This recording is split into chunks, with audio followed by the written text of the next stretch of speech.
I snuck in a funeral intended for die-hard fans on Red Dead Online to make this review.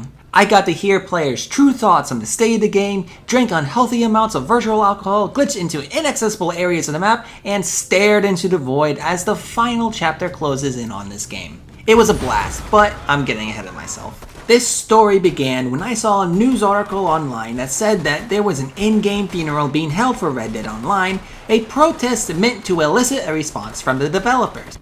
Well, it worked. They said there won't ever be any new content for the game. Yeah. But is this game even any good to begin with? Is Rockstar right to abandon this project entirely?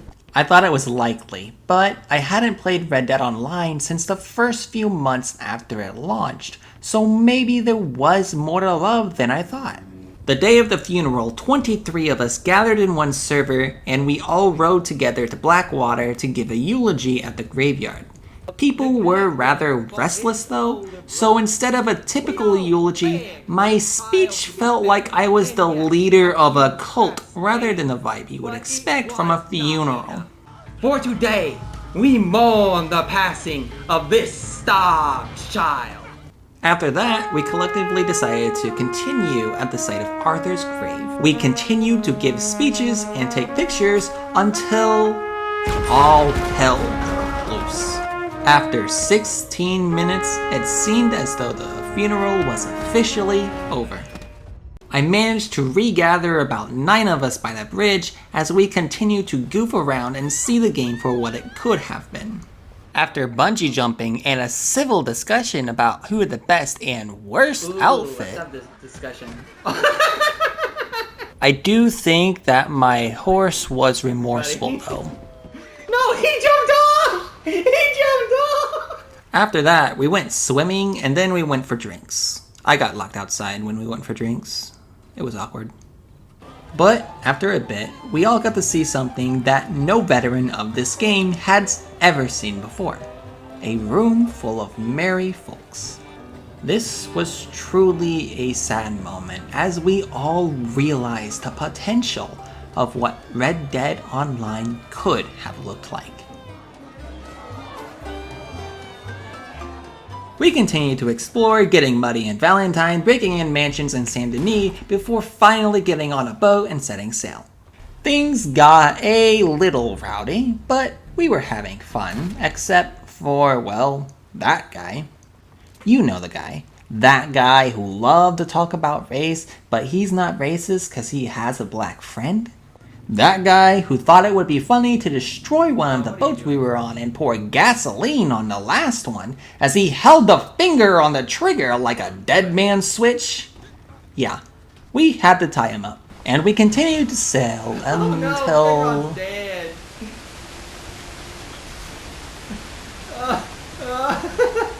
I don't like this. I don't like this.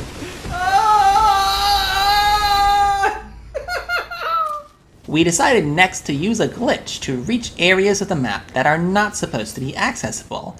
And apparently I missed the fast travel post and took the scenic route. But hey, this was a cool shot, so I'll take it.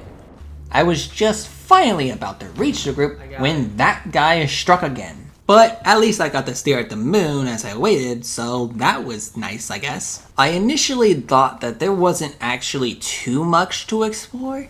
Surely not more land than the entire map, right? No. This game takes up 100 gigabytes of space on my hard drive for a reason. I went and did this on my own afterwards, but I made my way down to the southern border and galloped on horseback heading directly south for 8 full minutes before actually reaching the end of the map. But anyways, back to the funeral, we climbed on this cool arch and we saw this weird tunnel before we started climbing on this fort. Now, we had to be careful because it took me 15 minutes before I was able to rejoin the group. We decided to head north to the Out of Bounds Mountains when a stranger joined our posse of now just 4 when that guy struck yet again. When we heard the distinct high-pitched voice of a child, that guy asked him how old he was, to which he proudly replied that he was 7. That guy proceeded to pretend he did not get an answer and asked them again and again as he started to gaslight this poor 7-year-old child. This man bullied this kid for nearly 2 minutes despite our disapproval before our leader finally put a stop to it and booted the kid from our group. Frankly, I think he booted the wrong guy because I would have had so much more fun with the kid than that guy who started making pseudo-sexual comments and noises directed at me with the purpose of making me uncomfortable. That's right, I was getting sexually harassed at a funeral. But I'm no 7-year-old who doesn't know how to deal with bullies. I knew that if I gave him no attention, all I needed to do was wait for the opportune moment.